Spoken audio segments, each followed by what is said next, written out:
Hey, it was decent. We're back here with Journey to Elite episode 5, son. I cannot record this particular one live because I had this one while I was at work, and trust me, you would not want this particular battle recorded live anyway, because for this case scenario, I have a new squad, and this is a stall team. Toxic stall. So as corny as that sounds, I'm going to make this as exciting as possible. So, my opposition is going to lead up with Galvantula. Obviously, he's going to lay up the sticky web. I decided to go for the Wish, which is actually a first turn mistake. I should have actually just went straight for the Hyper Voice because Sylveon is a special wall, and it could take anything that Galvantula wants to dish out to it. So I'm just going to be able to recover since, because of my mistake, he actually decides to stay in and go for the Thunder as opposed to going for the Volt Switch. Because I knew that he probably might want to go for this Volt Switch secondary turn and then go into Scolipede to resist my Fairy type moves. So now I'm just going to switch out to Quagsire because there's nothing that Scolipede can really do onto this physical threat. So he's going to go for a Protect, which tells me in a sense that he probably wants to go for... Oh, I thought he was going to go for Baton Pass or something.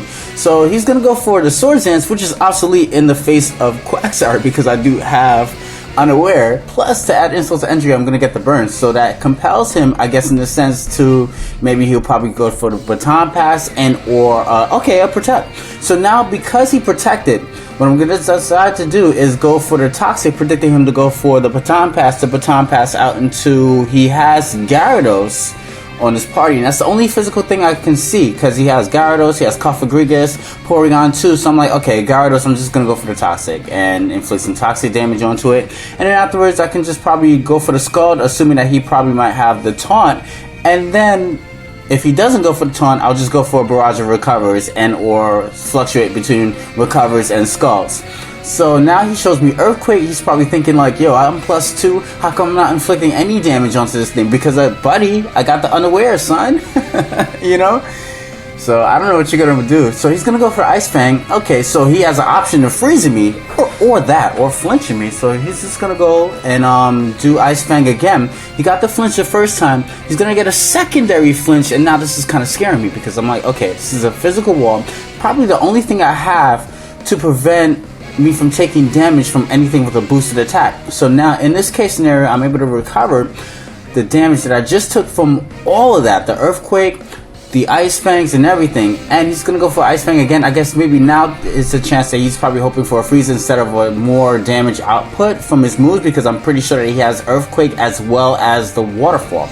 So now Gyarados bites the dust, and I am completely fully healed. And in this case scenario, I can actually stay in, go for the Toxic. If he wants to go for the Toxic, that's fine. I still have the Sylveon with the heal bell.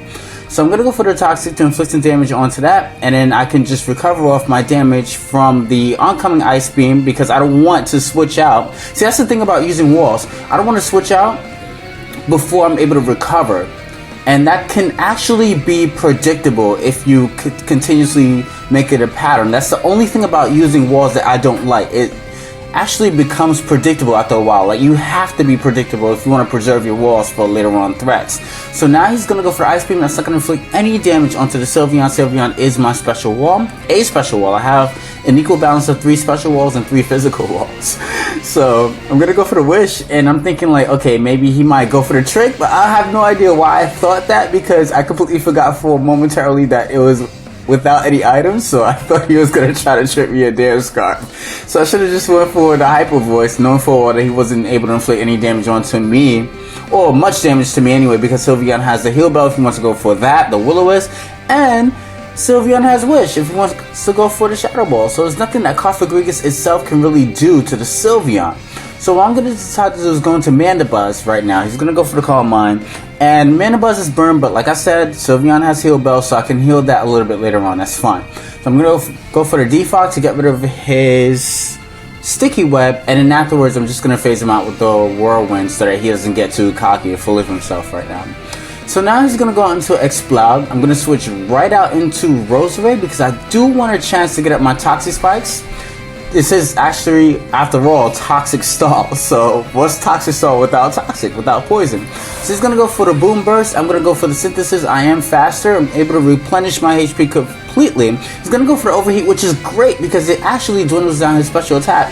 And I'm able to recover that since I was faster than it. So because of that, his overheats won't do as much damage as before. So I'm just going to be able to go for the synthesis again. I could actually just take this time right now and go for the toxic spikes, knowing full well that he's going to switch out if he decides to go for another boom burst and or another overheat. It won't inflict any damage onto, or much damage onto the Roserade. I'm able to just replenish my HP with the synthesis. So now here comes Cofagrigus again. He's going to go straight for the Shadow Ball. I'm a special wall, like I keep saying. I can just straight up go for the synthesis. I set up a 1 layer of toxic spikes, I think. I don't really like to set up 2 layers unless I'm like maybe dealing against other walls, then I'll do that. But 1 layer is kind of fine because I think over a period of time, like assuming that my opponents would continuously want to switch, that actually inflicts more damage because poison has a set amount of damage as opposed to the badly poison, which kind of fluctuates and increases a little bit as it goes on. That's assuming that the target stays in.